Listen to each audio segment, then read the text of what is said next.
Bonjour à vous, aujourd'hui on va voir la leçon 4, les délits. Les délits sont des infractions moins graves que les crimes, mais qui restent punissables par la loi. Ils sont généralement classés en plusieurs catégories selon leur nature et leur gravité. Voici les principaux types de délits. En numéro 1, les délits contre les personnes.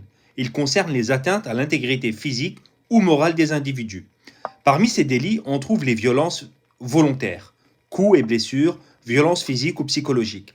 Les menaces, menacer quelqu'un de manière à lui faire craindre un mal futur, les atteintes sexuelles, agressions sexuelles, harcèlement sexuel, exhibitionnisme, l'homicide involontaire, provoquer la mort d'une personne sans intention de la tuer, par exemple un accident de la route. En numéro 2, les délits contre les biens.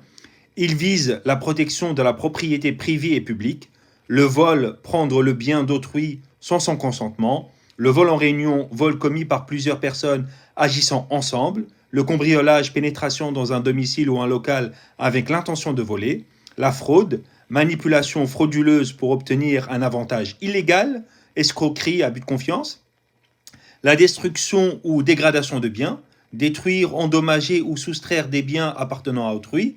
En numéro 3, les délits économiques et financiers.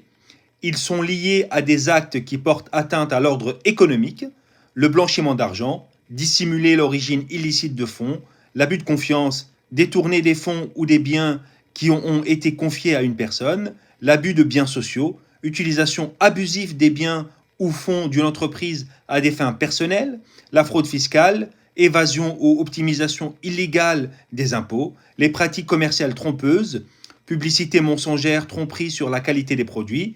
En numéro 4, les délits liés à la sécurité publique. Ces infractions ont pour objectif de protéger l'ordre public et la sécurité des citoyens.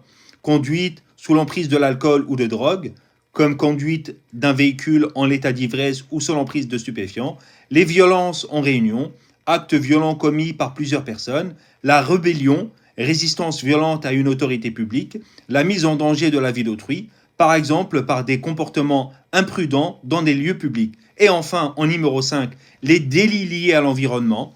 Ils concernent les infractions qui portent atteinte à l'environnement et à la santé publique, la pollution illégale, déversement de substances toxiques dans l'air, dans l'eau ou le sol, la destruction de la biodiversité, déforestation illégale, chasse illégale d'espèces protégées.